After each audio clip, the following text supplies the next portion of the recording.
They can be absolutely disgusting. They can make you feel the brightest, most amazing things you've ever experienced in your life. And they can make you feel absolutely horrendous. People, the ones you have in and around your life, whether it's the ones you deal with on a daily basis or strangers you meet once a week, or when you go get coffee or go to the bar or hang out with your friends or family, you name it, you constantly are interacting and having to deal with a lot of different people.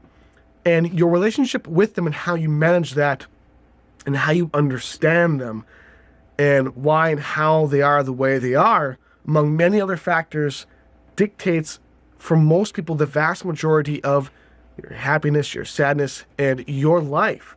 Your relationship with your spouse, your relationship with your friends, your relationship with just about anyone and everyone affects you every single day.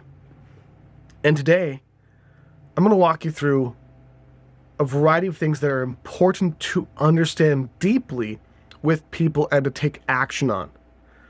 Because as I've gotten better at identifying and understanding people, what they're like and who they are and how to work with them and how to make just about every situation with people, whether it's in business, whether it's, with people I see just walking around, whether I'm going to go get coffee and it's a barista or whoever the case may be, the ability to have incredible interactions and know who you want in your life and who to keep out of your life.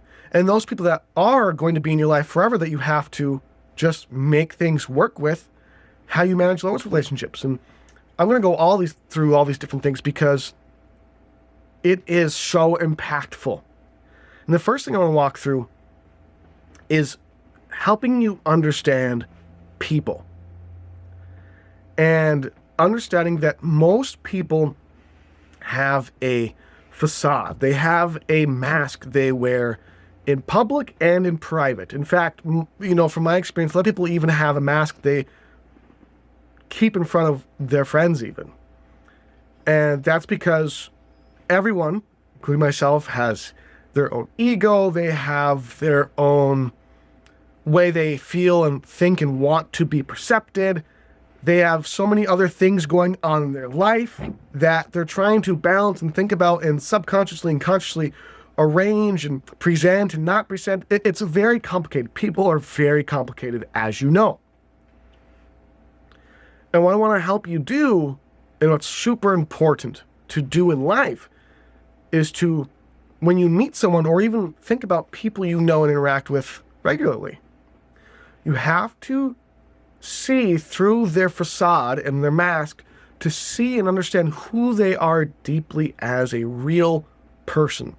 Because when you truly understand who someone really is, how they actually are in their heart and their soul, it's easier to talk to them. It's easier to understand them. It's easier to compromise and find ways to work together, or to know truly if you should or should not talk to them.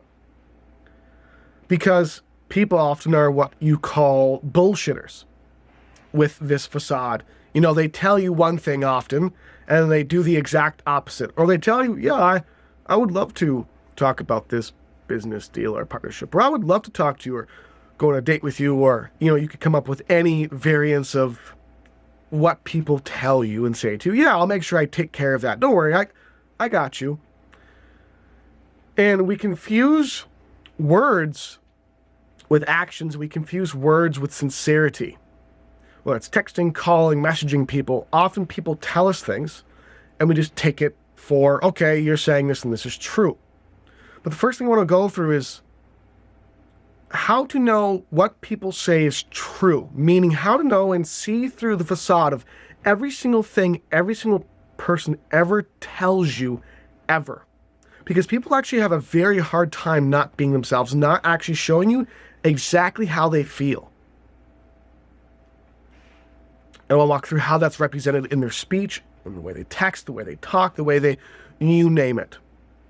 So one of the most important things you need to identify when talking with anyone is kind of their basis of how they interact and talk and speak in most scenarios. If someone's more quiet, that means their general responses are going to be more quiet. If they're more outgoing, they're going to be more outgoing, and so on and so forth. And what you want to do is match up what they're saying and the emotion tied to what they're saying to see if it is sincere, to see if it actually represents who they are and what they're actually telling you.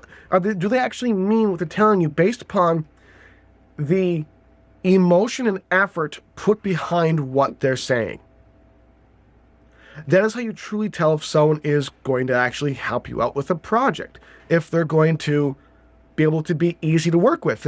If you're asking someone, hey man, say a friend needs help moving, and you tell them, or say it's you're the friend that needs help moving, and you go, hey, Chuck, Bob, Jenny, I need help moving on Thursday because my dog just got her leg ran over, and I decided to move to a different house, and I just decided to move to a different place in town, and I would really appreciate your help. And they send you, and it's normally like a pretty talkative person, or you assume they're kind of talkative, and they send you, yeah, that's cool, or yeah, sounds good. And there's not a matching emotion or questions. Usually when people ask for help, someone asks me for help, I'll go, oh, well, what time? You told me it's on Thursday, but what time and how long do you need me to actually help for? People will signify to you in tone, in emotion, in length of text, in length of message, in length of what they're saying. You have to really think about this when people are answering. You talk with them, they'll show you how sincere and how much they're actually involved in thinking about and passionate about what you're telling or saying to them. So really think about that. When you ask someone for help, when you ask someone for a referral, when you're talking to them about being a partner with you in business, when any scenario, when you're talking with a spouse or someone you want to be with, maybe a future girlfriend or boyfriend or whatever the case may be, think about how they react. Now, I'm going to get flack because sometimes I'm really good at answering people, and sometimes I'm not great at answering people. And I'm trying to get better at answering people, texting, calling, emailing, all the above. And however, this is kind of persistent generally across most scenarios and ways. It's always been kind of that case because I have so many messages coming from business. I have so many messages coming from family, from friends, there's so much going on. I have to manage and dictate and respond to each and every single person. Now, with that being said, my response when I do respond to someone is generally how I actually am authentically like this. Like, if someone asks me for help, in all scenarios, I respond with, oh, cool, what do you need help with? What time? Where? Do you need me for sure? Or do you have other people you can depend on if I can't make it? I ask questions, and I am consistent in how I actually message and communicate with people. So that's why in most cases, a lot of people like and relate and can talk and work with me because I'm just always myself. I'm actually authentically just me. This is who I am. This is how I talk to everyone and anyone. These are the same mannerisms. This is the same way I talk with my hands. This is always prevalent in all my communication. It's not a facade, it's not a mask. It's just me. I like to be myself. I like myself. And what you're going to find with people is until you really get to know them and you really understand them, and the more you do understand them and get to know them, it is easier to know exactly if they're lying, if they're telling the truth, if they're being honest, how involved or not involved they are. Then you can ask questions and say things to work with them, collaborate, and see where they're actually really at and move things along. But you're going to find that a lot of times, unless they really trust you or like you and vice versa, they're not going to be always entirely themselves. You can tell that by seeing how they are with other people, seeing how they are then in comparison with you, seeing how much passion and interest they have when they talk to you. If people are very passive, like they're agreeing with you, but they're like, yeah, oh, that's cool. Oh, yeah, for sure. They're being very general. They're not being very specific. It means they're not really that interested. And when you see and feel, this is another really important thing, other than watching as you communicate with someone, their gauge of interest in what you're saying and what you're doing and how you're communicating with them. You have to then decide and think about, do I want to talk to this person more? Do I want to be around them more? Do I want to work things out with them more? For example, I'm working on a kind of private project in business, and I've told some people about it, and they've been ecstatic. I told some people about it, and they're like, oh yeah, that's cool, but you should spend money with me and buy from me, as I'm trying to make like an actual genuine partnership deal. And I have other, a variety of different interactions, a variety of different responses to this big project I'm working on. And I have to decide, okay, is this person being genuinely someone not super passionate? They're not going to be as passionate as me, but are they genuinely authentic in being themselves how I would think someone, based upon what I know of them or what I estimate or what I do know of them, how they would actually respond. And then once I take that, I go, okay, do I want to keep working with them? Do I want to keep talking with them? Is this the type of person I want in or around my life? And so important for you to do that with new people you meet, with family, with friends, with you name it. And, I'm always a proponent of you should love, you should be there for people, you should forgive people, you should try to surround yourself with as many good people as you possibly can. And in some cases, it's required or makes sense to kind of distance yourself. You can still love someone and distance yourself. You can still love someone and not talk to them all the time. You can still love someone and all these other things. But in general, you want to be able to more easily identify when someone is being genuine, when someone is passionate, when someone cares, when someone is really actually being themselves with you. And again, you want to read into their speech, their tone of voice, how fast, how much they're saying, all these different things. When you really know someone, or you learn how to do this really well, most people I can instantly build a bond or friendship with literally within meeting them for the first time within 10 minutes, especially when I go out now, if I'm out in town or with my friends and meet new people, you name it, I make friends nearly instantly, which is really cool. And sometimes, of course, there are people who definitely do not like me, who I can tell do not want to get along with me, and that's perfectly fine too. They don't have to, and those people I also don't really want to be around or associate with. If you don't want to, this is another thing too to think about is, if someone wants nothing to do with you, then you don't really want that much to do with them either. You shouldn't. In certain circumstances, this would change depending if it's family members and you're mad at each other or something's going on. Of course, you still want to make family and really long-term relationships work out in some way or another, no matter what. But in general, if people I'm talking to about business are not receptive to me, great. I move on and go talk to someone else who is receptive to me. So you want to match and think and feel with everyone you talk to, communicate with, text with, message with. Do they feel like a good person? Do they feel like someone I really want to keep talking to? Do they have this energy that kind of matches mine naturally? Being your natural, real self. So that's really important, is learning to, as you talk with people, very closely identify why they are the way they are through their speech.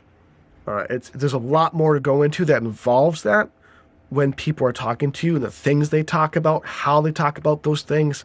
If they talk about money, if they talk about their career, if they talk about their kids, if they talk about all these different things. When people tell you about themselves and they tell you about other people and they talk to you, all of these things are signifiers of who they are. So if someone always talks about just money, that's their focus. If someone just talks about X, Y, Z, that's their focus. And you have to learn to trust people for who they present to you, not who they tell you they are. Because there's also people who are going to tell you that, no, I'm a really, let's say you're talking to someone, you're asking about them, getting to learn about them, and they tell you, I'm a really loving, sweet, caring person. And then all they do is talk about themselves, and they don't talk about caring and loving for other people. Well, they're not necessarily really a loving, caring person, because they're telling you one thing, but in the vast majority of their speech and how they present themselves, and maybe of what you know of them or don't, they aren't actually being that, which is why with people, along with reading them and understanding them, you also need to watch their actions. Of course, this is in longer-term relationships or medium-term relationships of any kind. You need to watch their actions. Their actions will tell you, by their fruit. Trust them by their fruit they bear. When people are a certain way, trust them by that. There's family, for example, that I may not talk to as often as I'd like, but I know they're really good people and I absolutely love them because they actually act that way and they represent that in how they think and feel when I talk to them. And I just get that feeling. And when you identify and you find people that you get that feeling from, those are people you want to associate and talk with and be around more. And if people are not receptive to you, or they're kind of really wishy-washy, and, there's a difference in, for example, say there's someone I don't communicate with very often, but when I do communicate with them, I'm super sincere and I'm actually myself and I'm real. If someone isn't doing either of those things, they're not being real, they're showing very little interest, you name all these different things, you can tell when someone, if you really trust your instincts and your gut, you can tell when someone isn't into you, doesn't really want to talk to you. Let that be. You can still talk to them if you really want to, but in general, I let people who, I can tell, there's just a feeling and a vibe you get with someone of whether they want to have any interest in you in any way, shape, or form, and go, okay, you don't seem to like me at all. I'm still going to be friendly, you still be nice, you still care for them, but you don't have to talk to them all the time. So learn to read and understand people through their genuineness and how they actually interact with you compared to other people, in how they represent themselves, in the actions, in the way they dress, in the way they act, how you present yourself and how you actually look. People do represent a lot of their character in that. It's why people dress differently. And usually people who dress a certain way actually act a certain way. There's so much attached to what people do to take care of themselves and present themselves to the world. So, that's a little bit on, you need to learn about people. You need to study them. You need to think about your relationship with them and whether you want to talk to them more or less, and try to understand people more deeply and sincerely. When you do that, and you trust how they act, you trust what they're really saying to you, because when you do all these things, you'll actually understand, even when people aren't being really themselves and they're putting that mask on, I still know exactly how you feel and why you feel that way. You could be lying straight to my face and trying to show every single sign of something the opposite, and I actually know exactly what you actually want to say to me and how you're saying it. So, with that being said, trust people's actions. And also, with all of this being said, you need to apply it to yourself. So read into yourself, when I respond to people, when I talk with people, when I'm talking with my family, my mom, my brothers, whatever the case may be, am I actually being my real self? Do I have a mask on? Am I being real? Am I being authentic? Am I actually showing how much I should be caring? And often when you learn to be more of yourself, all of your relationships get stronger. I have a lot of very good, healthy, strong relationships, and it's absolutely amazing. And it's because at least I think it's because I'm really myself. And I try to be passionate. I try to be sincere. I try to be as honest as I can. I try to do all these things. I fail sometimes miserably, but I do my best. When you do your best in every interaction you have with strangers, with your family, with friends, it doesn't matter. You do this consistently, as much as you possibly can. And then it's the same thing with other people. And then also as well, how you treat yourself. Are you honest with yourself about what you need to do, what you shouldn't do, what you are doing, what you could be doing? Are you honest with yourself? And all these different things. Because we also do all this mask stuff and faking and being not ourselves with ourselves all the time. So you also have to learn how to manage that relationship. The most important relationship you have is with yourself, with how you think and how you talk to yourself. This is so, so crucial, important for your entire life. So think about that. How do I want to really look? Not what I want other people to see me. How do I actually want to really look? How do I actually want to dress? How do I actually want to feel? What makes sense for me? What do I want to show and give to the world? These are big questions that come with a lot of different complexities when you really, really go deep into them all. In general, you want to be as much of your real self as possible, 24/7. When you are your real self, and you as well get rid of the mask, better relationships will form, the relationships you do have will improve, and the people who should not be in your life will just naturally find their way out of your life. That doesn't mean you can't love them or still talk to them, but that's generally how it works. And as well, when you're more your real self, you just feel better. Like today, by the way, the reason I made this video is today was a hell of a good day. It's like 2 o'clock, and it's an amazing day. It's just a really good day. So I felt like making a video of something that was on my mind. This is being you, being the real you. Be the real you. It's really important to do that. And it's important to also identify the real, like with my friends, like the real Halen, the real Logan, the real Carson, the real, you name the person, or my brothers, or whoever the case may be, my dad or mom or family, is I know what they're really like. So when I talk to them, because that's why I do all this, and why you should do all this, is because you learn who someone really is, and you really learn how to communicate to them in such an impactful way. You'll have a much deeper, more beneficial, more amazing relationship with every single person in your entire life.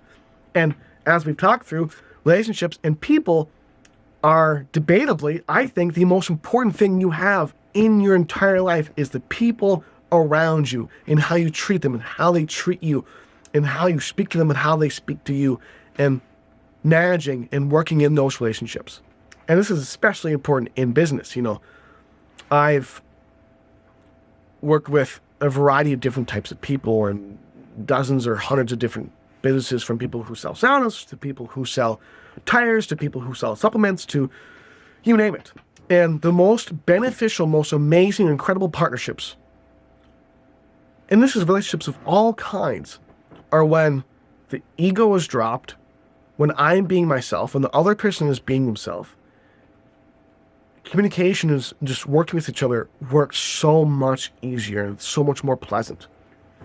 And when you actually spend the time, not just listening to the shit I say, but you actually truly spend the time, and like, you know, the number of books I've read on communication and being authentic and being real and developing myself since I was 13 is ridiculous. The number of videos I've watched, the number of courses, all the above. When you learn to do this and be your real self and connect with other people's real selves, everything in your life is better, more fulfilling, more you name it, because everything is real. You're being honest. You're just literally, to bring it down to the very basics, you're being actually you and authentic. You're not lying to the world. And when you do that with people, they're unable to bullshit and lie to you, and they're being honest and more their real selves too, because they know you actually see and talk to them for who they are.